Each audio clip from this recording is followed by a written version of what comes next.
You know, Ray, there is nothing like battling traffic across town.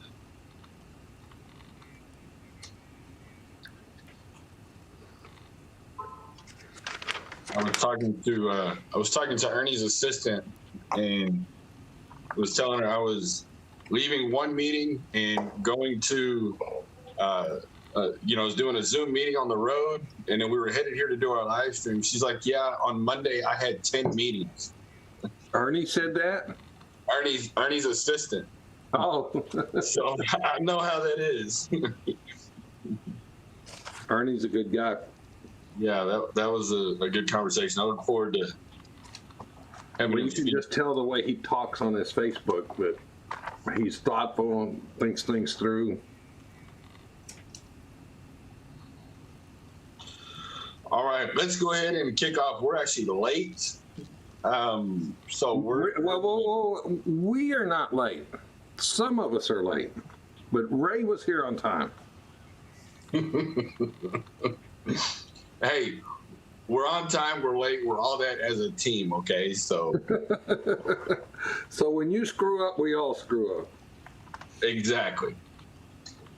So I don't know if you guys have been hearing us talk back and forth, but it's been a crazy couple hours. We had a meeting earlier and then battle traffic shot across town, and we're here and we're fighting through things. But the thing, all that matters is we're here for you. And tonight we're going to be talking about foreclosures and pre-foreclosures and why you should be getting into that and having that as part of leads that you're going after. And it's not as hard as a lot of people make it out to be to get those kind of leads. And sometimes they can be really, really good leads for motivation. So Ray, my first question to you tonight is what have you seen as far as the past few months, as far as foreclosures? Do they seem to be on the rise? Do we seem that we're going to be having a tsunami of foreclosures coming soon, or are they just going to steadily increase? What is your take on that? Well, first of all, I don't want to put myself out there as an expert, but we're involved. I mean, we've gone to the last few foreclosure auctions, so we're seeing them firsthand. And then because we have a really active real estate investor association in Houston and a real active one in San Antonio, we get a lot of good intel from our members and just our normal everyday of being in this business. We're getting some good intel. From a micro view, we're looking at it one way. From a macro view, it's hard to say because we're, there's only so much one human being or four human beings can really participate in. Before we do that, I want to say something that you were talking, we're having Ernie come to one of our RIA meetings, and Ernie is a real estate attorney that's real active, has a pretty good Facebook group, and I love listening to him or reading his posts because they're usually real thoughtful and everything. And when we were talking to him earlier today, he said something. He said, and you're going to have to help me remember, but I remember one of the two things he said, you only need a real estate attorney for two reasons. And do you remember what he said, James? First reason is if you don't know how to talk to people, and the second reason, if you don't know what you're doing. Yeah, there you go. I couldn't remember the second one.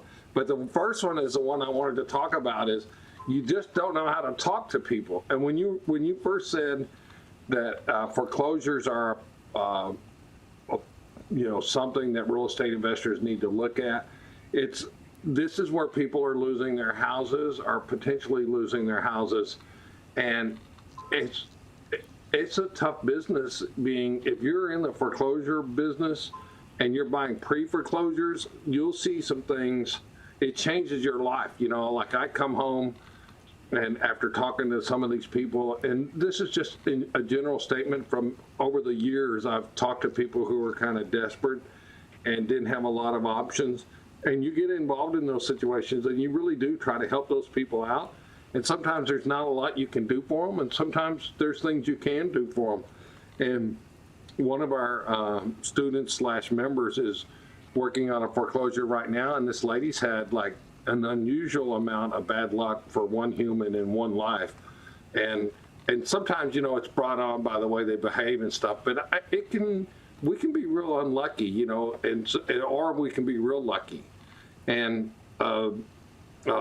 you know, you've got to learn how to talk to people. I think as a person that really tries hard to negotiate and try to convert deals and opportunities into transactions that are win-win for people, I think what I've learned is that if you can learn how to talk to people and empathize with them and understand them and listen to what they're telling you, you're going to be able to help more people. And the more you help people get what they want, the more they'll help you get what you want. And so that's something, if I could say, one of the biggest lessons I've learned, and thank God I learned this a long time ago, if you can be that person,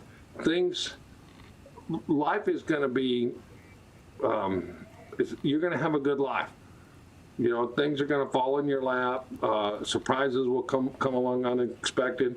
You know, the fact that Ernie said he would help us grow our RIA, and he's such a, you know, I have so much respect for him, and have somebody on that level to participate. We had somebody volunteer to do one of our workshop that we need to do on the north side, and you don't know this, James, but I had another person that when I was in another group, she was real effective in running. She was real big help, and she volunteered today, unsolicited, to run our commercial focus group. And it's just, you get all these people working together, doing things, and it's just, you know, we all row that boat, and like you were saying, as a team, even though I was kind of joking with you, good things are going to happen to people who try to help out other people and who give back. And I just, being a part of this investor community, when I first started, it was such a lonely place because there's just no, you know, first of all, I was a total, absolute introvert, and so I wouldn't even open up to other people. And then it was just kind of a lonely business. And now it doesn't have,